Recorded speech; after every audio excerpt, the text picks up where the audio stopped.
Hi there. So I've been away this weekend and I kind of made a bit of a fail. I didn't install my images using Lightroom. I just backed up the card straight onto a hard drive and I thought it'd be fine. Yeah, it's made a proper mess. And other than basically importing them from one hard drive to another, which will take forever, it's totaled up to around 200 gig. There's like 7,600 images just from the weekend. And I've moved everything around and put them all into one folder, which is still making quite a mess. So as you can see, quickly scrolling down, just random stuff I've been shooting this weekend. And if you go to like here, you see where I was shooting 2 time lapses at the same time with 2 different cameras, and so you got bits of this and then bits of this.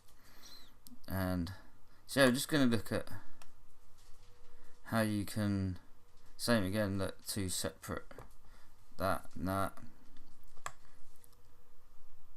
how you can organise your images. I think this should happen similar as well. Oh, there, it's looking rather dark there.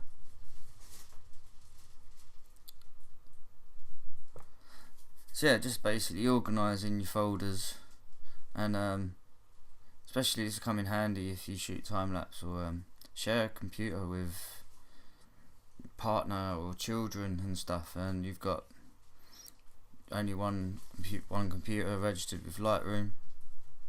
And so if you click on the metadata, you can select your camera. So we'll just check the D7000.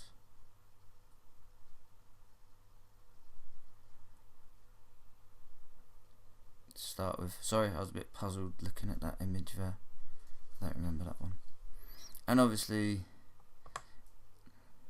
if you've got 2 cameras used that are the same, that could be getting used at the same time,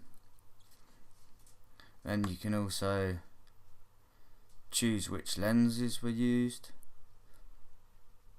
to narrow it down a bit more.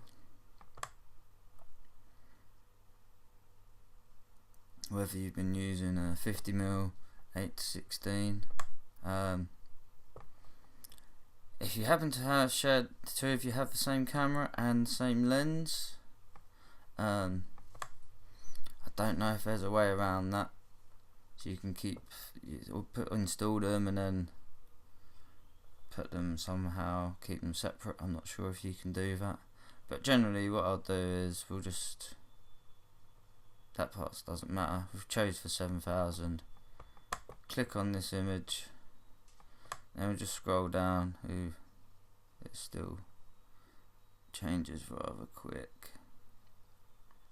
So we get to 243, which is, I believe, the last image of that sequence. And then go to your folder, right click, create folder inside, just call it D7K1, include selected photos. So all the photos selected here, and I click that. I'm just going to go into a subfolder on North, D7K1, and obviously you can do that again with, let me get to here. There's quite a few photos. I was trying to get it in focus because even with it's 50mm, even at 1.8 in the middle of the night, getting something sharp isn't very easy.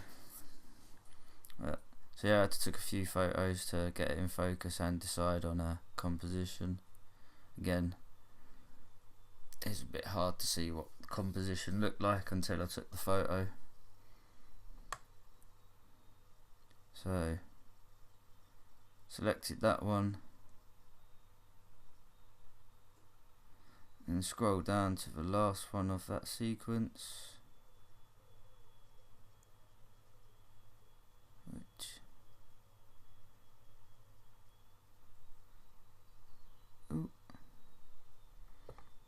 guessing is there.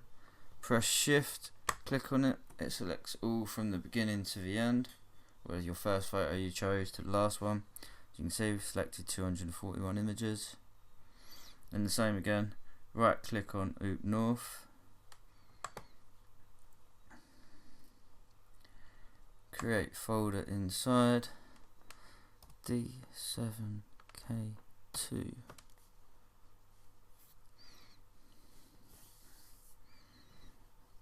And for some reason this does go wrong on the odd occasion, and you end up with it skipping an image. Make sure you take note of what that image is and select it. So hang on, so select the image that's got, make sure you take note. So it's, there you go, 5943. Then hover over your folder, right click, and it will be like you got move selected photos to this folder, where you can just move them over yourself. Hopefully you